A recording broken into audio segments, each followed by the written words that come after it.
मुझ में बाप बनने की क्षमता नहीं थी, मगर मैंने सारा इल्ज़ाम अपनी पत्नी पर डाल दिया। माँ ने उसे घर से धक्के मार कर निकाल दिया और मेरी दूसरी शादी करवा दी। मेरे यहाँ 3 संतानें हो गई, मगर मुझे कभी चैन नहीं मिला। मैंने अपनी दूसरी पत्नी पर शक करना शुरू कर दिया। एक दिन बाजार में पहली पत्नी मिली तो उसने कहा, अगर सच्चाई जानना चाहते हो तो आज रात मेरे घर आ जाना। मैं सबसे छिप कर उसके घर गया और वहाँ जो देखा उससे मेरे होश उड़ गए। अब मैं बेचैनी से अस्पताल के आंगन में टहल रहा था। मेरे अंदर एक ऐसी आग जल रही थी जिसका कोई इलाज नहीं था। आसपास लोग मौजूद मुझे अजीब निगाहों से देख रहे थे, मगर मैं किसी को क्या बताता। मेरी पत्नी अस्पताल के अंदर थी। वो तीसरी बार गर्भवती थी और आज अचानक तबीयत बिगड़ने पर मैं उसे अस्पताल लेकर आया था। लेकिन मेरे चेहरे पर ऐसी उदासी थी जिससे मेरी पूरी दुनिया उजड़ने वाली हो। कुछ देर बाद एक नर्स बाहर आई। उसके चेहरे पर खुशी थी। उसने मुझे एक नन्हा सा कंबल थमाया जिसमें एक नन्हा सा मासूम लिपटा हुआ था। नर्स बोली, बधाई हो, आपके यहाँ बेटा हुआ है और आपकी पत्नी भी बिल्कुल ठीक है। नर्स की बात सुनते ही मेरा चेहरा सफ़ेद पड़ गया, जैसे सारा खून निचड़ गया हो। मैंने एक ठंडी नज़र उस बच्चे पर डाली जो मेरी गोदी में था। नर्स भी मुझे अजीब नज़रों से देख रही थी। शायद मेरे चेहरे का हाव-भाव देखकर वह भी चौंक गई थी। उसने पूछा, क्या बात है? क्या अस्पताल में तो जिनके यहाँ बेटा होता है वो मिठाई बांटते नहीं थकते, मगर आपको देखकर तो ऐसा लग रहा है जैसे कोई गम हो। नर्स मुंह बनाकर चली गई। मैं जो कुछ अंदर महसूस कर रहा था, अगर वो नर्स जान जाती तो शायद वो सदमे में पागल हो जाती। उस बच्चे को देखते देखते मेरी आंखों से आंसू बहने लगे। मेरी सास दाई तरफ अटक गई। उन्होंने भी जल्दी से बच्चा मेरी गोद से ले लिया। तुम्हारी तबीयत ठीक नहीं लग रही, बिहान तुम ऐसा करो घर चले जाओ। शायद उन्हें मेरे चेहरे से कुछ अंदाजा हो गया था। मैंने शुक्र अदा किया और बीवी को एक नज़र देखे बिना वापस अपने घर आ गया। देखने की हिम्मत तो मुझ में थी ही नहीं। पूरे घर में सन्नाटा था। मेरे पहले वाले दोनों बच्चों को मेरी बीवी ने अपने मैके भिजवा दिया था, इसलिए मुझे उनकी कोई चिंता नहीं थी। जो कुछ आज हुआ था उसके बाद मैं अंदर से बुरी तरह से टूट गया था। मैं वहीं ज़मीन पर बैठकर फूट फूट कर रोने लगा। मेरा ध्यान आज से 7 साल पहले की घटना की और चला गया जिसने मुझे आज इस मोड़ पर ला खड़ा किया।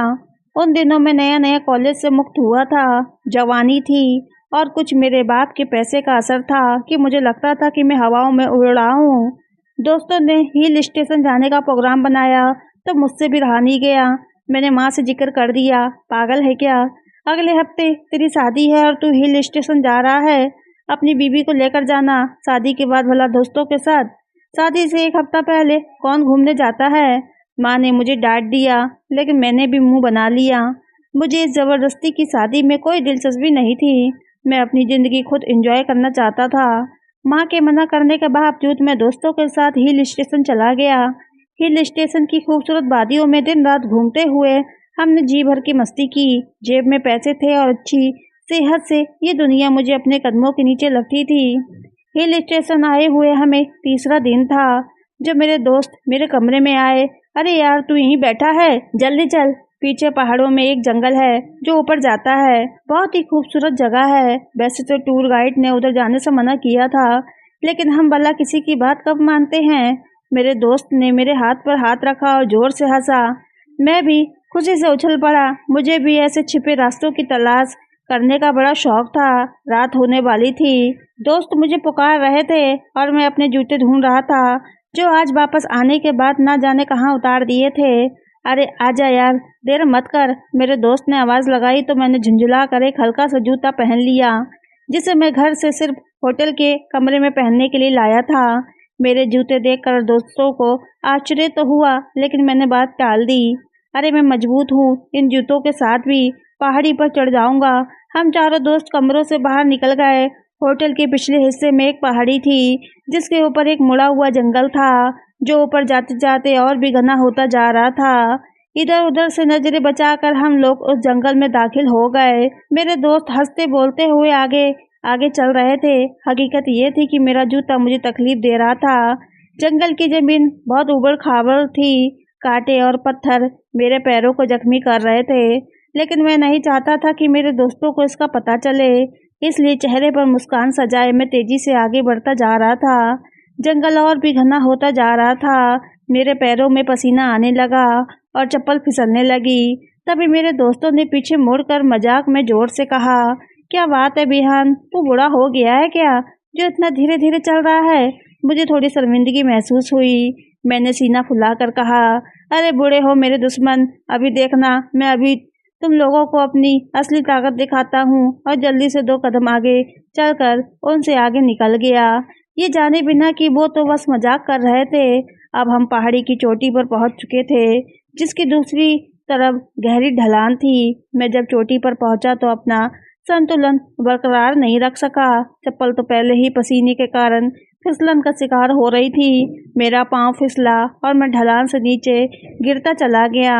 मेरे दोस्त घबरा गए, वो तो बस मुझे डराना चाहते थे, लेकिन मुझे इस तरह पेड़ से टकराता हुआ गिरता देख वे भी घबरा गए और मेरे पीछे पीछे नीचे आने लगे। लेकिन मेरी रफ्तार बहुत तेज थी। ऊंचे ऊंचे पत्थर और पेड़ मुझसे टकराते रहे और मेरा पूरा शरीर जैसे हिल गया। ढलान में लुढ़कते हुए अचानक मैं एक बड़े पत्थर से जोर से टकराया। जैसे ही मेरा पूरा शरीर उस पत्थर से टकराया, मुझे अपने अंदर एक अजीब सा एहसास हुआ। ऐसा लगा कि जैसे किसी ने पहाड़ के नीचे मेरा वजूद कुचल दिया हो। सबसे ज्यादा दर्द शरीर के निचले हिस्से में हो रहा था। मेरे मुंह से चीख निकल गई और मुझे अपने होशो हवास खोते हुए महसूस हुए। शायद रात की तरीकी थी या मैं बेहोश हो चुका था, क्योंकि अब अगली बार मुझे होश आया तो मैं अस्पताल के बिस्तर पर था।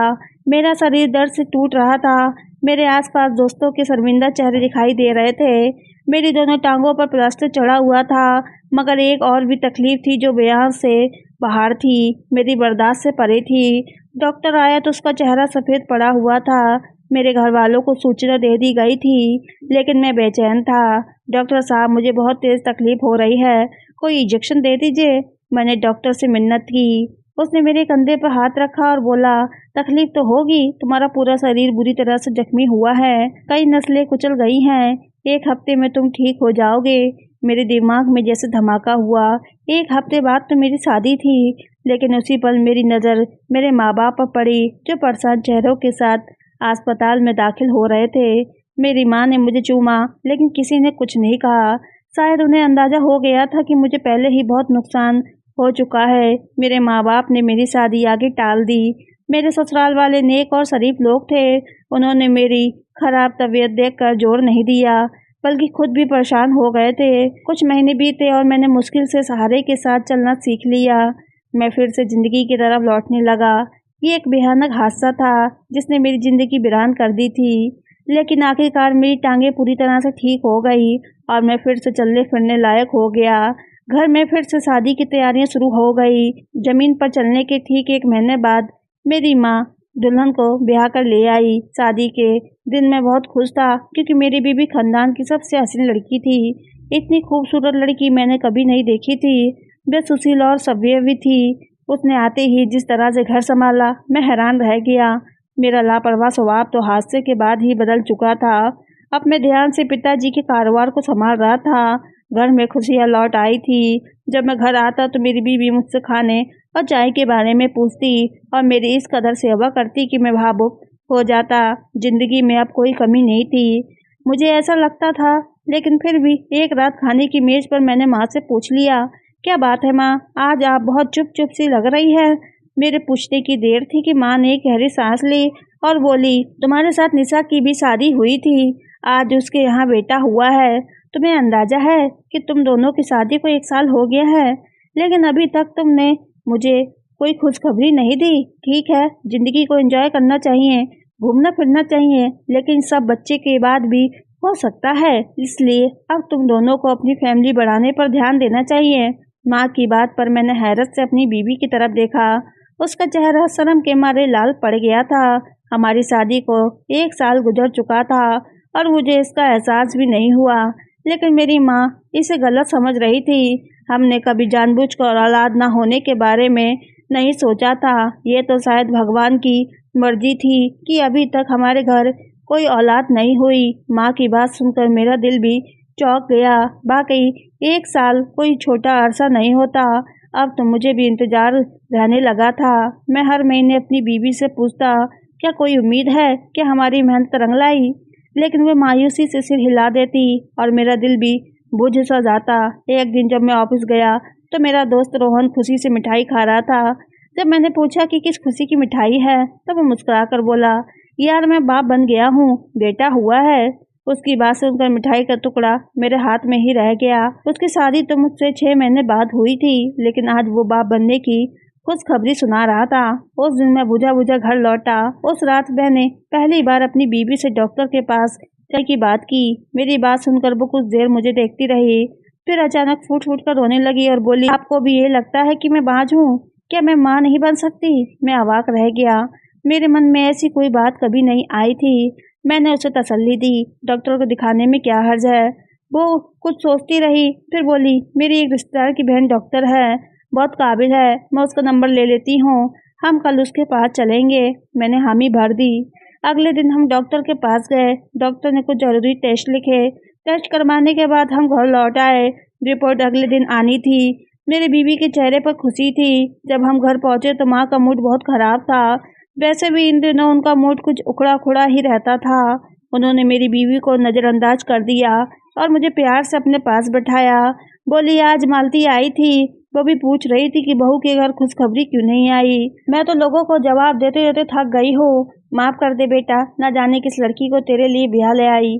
अगर इसके अंदर कोई कमी है तो तेरी जिंदगी बर्बाद करने की जिम्मेदार मैं हूँ। माँ की आंखें आंसू देखकर मैं बहुत परेशान हो गया। उनकी बातों ने मुझे अंदर से हिला दिया, लेकिन मुझे अपनी बीवी पर पूरा भरोसा था। भला वो बेचारी मुजरिम ना होते हुए भी क्यों दोषी ठहराई जा रही थी। कुछ ही दिनों बाद टेस्ट की रिपोर्ट आ गई। उस दिन मेरी बीवी के चेहरे पर खुशी थी। वह रिपोर्ट लेकर जल्दी से मेरे पास आई और बोली, देखिए सारी रिपोर्ट्स क्लियर है, मेरे अंदर कोई खराबी नहीं है। भगवान ने चाहा तो हम जल्दी ही माँ बाप बन जाएंगे। उसकी आवाज़ में खुशी थी। रिपोर्ट्स देखकर मेरे दिल को भी तसल्ली हुई। मैंने फिर से इंतजार करना शुरू कर दिया। मेरी बीवी एक दिन छोड़कर एक दिन डॉक्टर के पास जाती रहती थी। मुझसे ज़्यादा शायद वो खुद औलाद के लिए बेताब थी। ऑफिस में भी लोग मुझसे पूछने लगे थे। वक्त यूं ही बीतता गया। तकरीबन 2.5 साल गुजर चुके थे। एक दिन जब मैं घर आया तो देखा कि मेरी बीवी पानी की एक बोतल में कुछ डाल रही थी। मैंने पूछा, ये क्या कर रही हो कामिनी? वो चौंक गई, जैसे कोई गुनाह करते हुए पकड़ लिया गया हो। उसका चेहरा पीला पड़ गया। कुछ देर तक मुझे देखती रही, फिर फूट फूट कर रोने लगी। बोली, ना जाने ये कैसी आजमाइश है, जब माँ और बाप दोनों ही सेहतमंद है तो औलाद क्यों नहीं हो रही। इसलिए आज मैं ताबीज़ वाले बाबा से ताबीज़ लेकर आई हूँ। वह एक कहकर रोती हुई अंदर चली गई और मैं अपनी जगह पर खड़ा रह गया। किसने कहा कि माँ बाप दोनों सेहतमंद हैं? मैंने तो आज तक अपना चेकअप करवाया ही नहीं था। मैं बेचैनी में छत पर जाकर टहलने लगा। एक के बाद एक सिगरेट पीता रहा। बार बार यही ख्याल आ रहा था, क्या एक बार मुझे भी अपना टेस्ट नहीं करवा लेना चाहिए। मेरी बीवी तो इन 2.5 सालों में एक टेस्ट करवा चुकी थी और सारे क्लियर थे। अगले दिन मैं चुपचाप अपनी बीवी के उसी रिश्तेदार के पास चला गया जिसकी बहन के पास मेरी बीवी मुझे दिखाने के लिए ले गई थी। वह एक अच्छा और शरीफ लड़का था। मैंने उससे वादा लिया कि मेरी रिपोर्ट के बारे में वह घर में किसी को कुछ नहीं बताएगा। वह खुद भी डॉक्टर था। उसने मेरे अच्छे से चेकअप किया और कुछ टेस्ट लिख कर दे दिए, लेकिन उसके चेहरे पर छाई मायूसी मुझे पहले ही इशारा दे रही थी। जब टेस्ट की रिपोर्ट आई तो डॉक्टर ने मुझे फ़ोन करके बुलाया। उसने कहा, बिहान भाई, आपके लिए कोई अच्छी खबर नहीं है। ये सुनकर मेरे होश उड़ गए। उसने मुझसे पूछा कि क्या कुछ समय पहले मुझे कोई बड़ा हादसा पेश आया था। मेरा ध्यान उस पुराने एक्सीडेंट की ओर गया और मैंने उसे सब कुछ बता दिया। डॉक्टर के चेहरे पर समझने वाला भाव आ गया। उसने कहा, उस हादसे की वजह से आपके अंदर कुछ नुकसान हो गया है। आपकी मर्दाना ताकत तो गंभीर नुकसान पहुंच चुकी है और अब आप बाप बनने के काबिल नहीं रहे। ये सुनकर ऐसा लगा जैसे कोई पहाड़ मेरे सिर पर टूट पड़ा हो। मैं जल्दी से अपने जूते उठाकर घर लौट आया, लेकिन जाने से पहले मैंने डॉक्टर से सख्ती से कहा कि वह मेरी बीवी को इस बारे में कुछ न बताए। अब मुझे अफसोस हो रहा था कि मैंने उसके रिश्तेदार डॉक्टर के पास क्यों जाना चुना। दिन बीतते गए और 6 महीने और गुजर गए। लोग बार बार सवाल करते और मेरी ज़िंदगी मुश्किल बना देते। मेरी माँ दिन रात मेरी बीवी को ताने देते रहती। मैंने अपनी नामर्दी की बात सबसे छुपा रखी थी ताकि किसी को कानो कान खबर ना हो। मेरी बीवी मेरे सामने आंसू बहाती रहती और माँ उसे बार बार बांझ कहती, लेकिन मैंने कभी ये सच नहीं बताया कि असल कमी तो मेरे में है। 3 महीने बाद मेरी माँ की सहनशक्ति जवाब दे चुकी थी। उसने मुझ पर दबाव डाला कि मैं अपनी बीवी को तलाक देकर दूसरी शादी कर लूँ। मुझे मालूम था कि चाहे मैं दूसरी या तीसरी शादी भी कर लूँ, मेरे यहाँ औलाद नहीं हो सकती। घर की रोज रोज की झगड़ों से मैं भी तंग आ गया था। मेरी बीवी भी अब हर वक्त बुझी बुझी सी रहने लगी थी। हार कर एक दिन मैंने उसे तलाक दे दिया।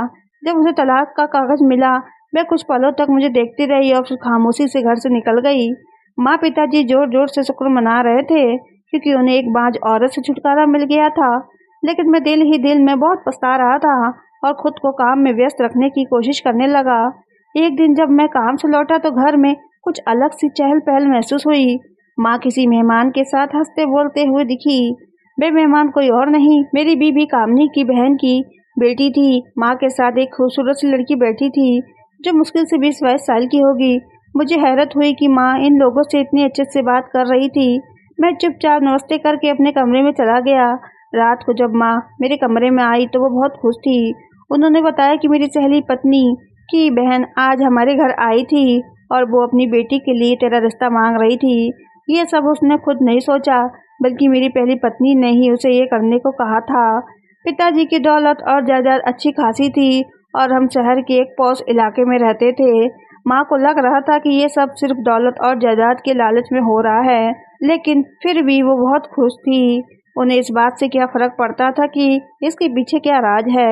उन्होंने मेरी शादी की तैयारी शुरू कर दी और जल्द ही मेरी नई दुल्हन रानी को ब्याह कर घर ले आई। माँ बहुत खुश थी, लेकिन मुझे अंदर ही अंदर पता था कि इस शादी का अंजाम भी वही होगा। घर वाले औलाद का इंतजार करेंगे और कुछ वक्त बाद इस बीवी से भी मायूस हो जाएंगे। रानी उम्र में छोटी और खूबसूरत थी और उसे अभी तक मेरी कमजोरी का पता नहीं था, इसलिए वो मुझ पर बहुत प्यार लुटाती थी।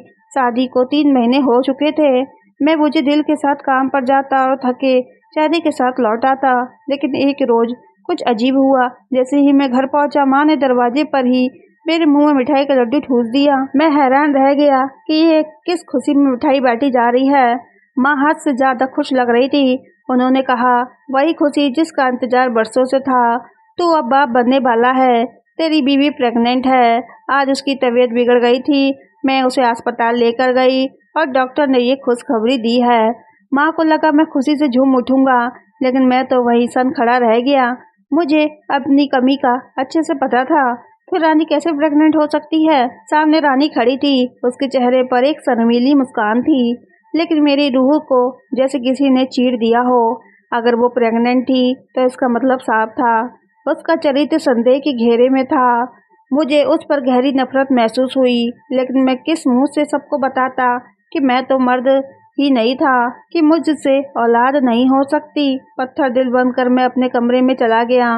माँ ने रानी को बहुत लाड़ प्यार दिया। पूरे 9 महीने घर में उसी आने वाली औलाद की बातें होती रहीं। जब भी मैं उसका जिक्र सुनता, ऐसा लगता जैसे कोई मुझे खौलते पानी में डाल रहा है।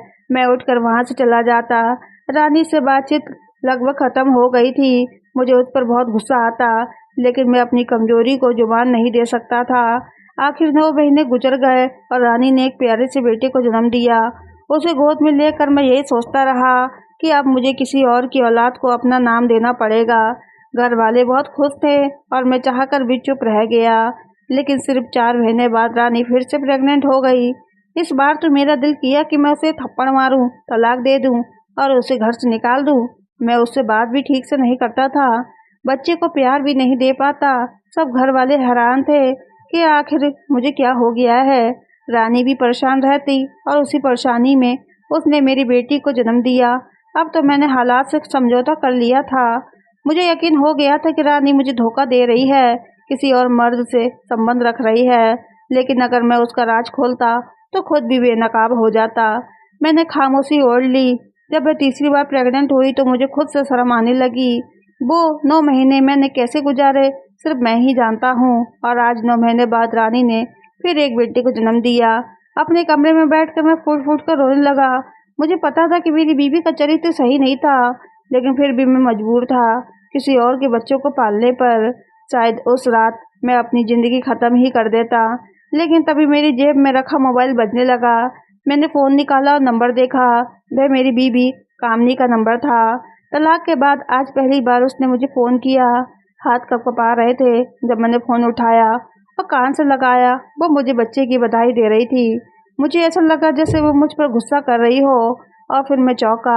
वो मुझे अपने घर आने का कह रही थी। मैं जानती हूँ बियान, तुम क्यों परेशान हो। तुम्हारी परेशानी का हल सिर्फ और सिर्फ मेरे पास है, वो कह रही थी। और मैं जैसे किसी रिमोट की तरह उठकर अपनी गाड़ी में बैठ गया। थोड़ी देर में मैं उसके घर में था। वो अपनी माँ के घर में रहती थी। मैंने दरवाजे पर दस्तक दी और अंदर दाखिल हुआ तो वो सामने खड़ी थी। उसके चेहरे पर मुस्कान थी। उसे देखकर ऐसा बिल्कुल नहीं लग रहा था कि उसे कोई गम है। क्या बात है, तुम तो औलाद के लिए तरसते थे और आज तुम्हारे 3 बच्चे हो गए, फिर भी तुम्हारे चेहरे पर उदासी क्यों है। उसकी चुभती हुई आवाज़ आई। मैंने शर्म से सर झुका लिया। मैं जानती हूँ सच क्या है, उसने कहा तो मैं चौंक कर सिर उठाया। लेकिन अगले ही पल कमरे के खुले दरवाजे से एक शख्स अंदर दाखिल हुआ।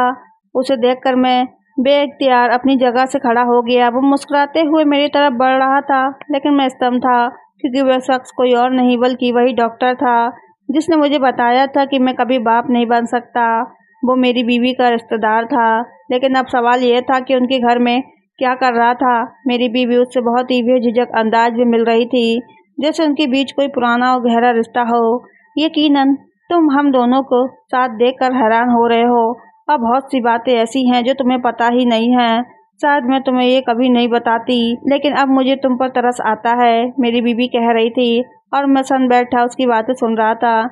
मैं तुमसे शादी नहीं करना चाहती थी, बल्कि मैं तो अपनी इस कज़न से मोहब्बत करती थी जो इस वक्त तुम्हारे सामने बैठा है। लेकिन माँ बाप ने तुम्हारे ऊंचे स्टेटस और दौलत को देखकर मेरी शादी तुमसे करवा दी। शादी के पहले ही दिन मैंने ये फैसला कर लिया कि मैं औलाद नहीं पैदा करूँगी और जल्द ही तुमसे तलाक ले लूँगी। तुम्हारी सूरत देखकर मुझे बेहद गुस्सा आता था, क्योंकि तुम ही वह इंसान थे जिसकी वजह से मेरी मोहब्बत मुझसे बिछड़ गई थी। जब तुम लोग औलाद के लिए बेचैन होने लगे तो मैंने जानबूझकर तुम्हें अपनी एक रिश्तेदार डॉक्टर के पास ले गई जो मेरी और मेरे प्रेमी की मोहब्बत से परिचित थी। उसने वही किया जो मैंने उससे कहा। मैंने खुद को तो गर्भ निरोधक दवाइयों का इस्तेमाल किया, लेकिन उसने तुम्हें ये नहीं बताया। बस इतना कहा कि ये भगवान की तरफ से देर है। मुझे पता है कि एक नए दिन तुम किसी मर्द डॉक्टर के पास जरूर जाओगे, इसलिए मैंने बहाने से तुम्हें अपने कजिन से मिलवाया और उसने जानबूझकर कह दिया कि तुम बाप नहीं बन सकते, जबकि ऐसा कुछ भी नहीं था। अब तुम्हें लगता है कि तुम्हारी मौजूदा बीवी से जो बच्चे हैं वो तुम्हारे नहीं हैं, जबकि ये एक झूठ है। वो बच्चे तुम्हारे ही हैं। तुमसे तलाक लेने के बाद मुझे तुम पर अफसोस हुआ। तुम अमीर थे और अच्छे आचरण वाले इंसान भी, इसलिए मैंने अपनी बहन से कहकर उसकी बेटी का रिश्ता तुमसे करवा दिया। अब तुम्हारी दूसरी शादी को कई साल बीत चुके हैं और शायद तुम्हें ये नहीं पता कि मैं और मेरा वही कजिन अब शादीशुदा हैं। लेकिन अफसोस की बात यह है कि हर तरफ से ठीक होने के बावजूद भी हमारे यहाँ औलाद नहीं हो रही है। शायद ये मेरी साजिश और धोखे की सजा है। तब मेरी बीवी की आंखें आंसू से भर आई थी, जबकि मैं पत्थर की तरह खड़ा था जिस शरीर से खून ही निकल गया हो। वो दोनों मुझसे माफ़ी मांग रहे थे। उन्हें लगता था कि अगर मैं माफ़ कर दूंगा तो शायद उन्हें औलाद नसीब हो जाए, लेकिन मैं तो अपने बीते हुए वर्षों को याद कर रहा था जिनमें सिर्फ धोखा और अफसोस ही मिला था। मेरी आंखों से आंसू बहने लगे। मैंने इस बीवी के लिए सब कुछ किया था, लेकिन उसने मेरे साथ क्या किया। मैंने आंखें बंद कर ली, लेकिन मैं अब इस नफरत और बदले की कहानी को ख़त्म करना चाहता था। भगवान ने मुझे एक नेक और सच्ची बीवी दी जो नफरत मेरे रवैये के बावजूद मुझे छोड़कर नहीं गई। अब मेरे 3 बच्चे हैं जिन्हें मैं कभी अपना मान ही नहीं पाया था। अंततः मैंने अपनी बीवी और उस डॉक्टर को दिल से माफ़ कर दिया। जब मैं वापस लौटा तो ऐसा लगा मानो मेरे दिल से कोई भारी बोझ उतर गया हो। मैं सीधा अस्पताल गया जहाँ मेरी बीवी मुझे देखकर हैरान रह गई। मैंने उसका हाथ थामा और वादा किया कि अब मैं तुम्हारा और बच्चों का पहले से भी ज़्यादा ध्यान रखूँगा। उसके चेहरे पर मुस्कान लौट आई और मुझे ऐसा लगा जैसे आज ज़िंदगी सबसे खूबसूरत हो गई है। इस कहानी का मूल उद्देश्य ये है कि माफ़ी और सच्चे दिल से बदलाव इंसान को अंदर से हल्का और ज़िंदगी को बेहतर बना सकते हैं। कहानी हमें सिखाती है कि धोखा और नफरत चाहे जितना भी गहरा हो, लेकिन सच्चे पश्चाताप, माफ़ी और सच्चे रिश्तों की कदर से इंसान न सिर्फ दूसरों को बल्कि खुद को भी सुकून दे सकता है। बीती गलतियों को पीछे छोड़कर आगे बढ़ना ही असली जीत होती है। तो दोस्तों, इस कहानी के बारे में आपकी क्या राय है, हमें कमेंट करके ज़रूर बताएं। कहानी अगर पसंद आए तो चैनल को सब्सक्राइब, वीडियो को लाइक करना ना भूलें। फिर मिलते हैं आपसे एक नई कहानी के साथ। जब तक के लिए दीजिए इजाज़त। धन्यवाद।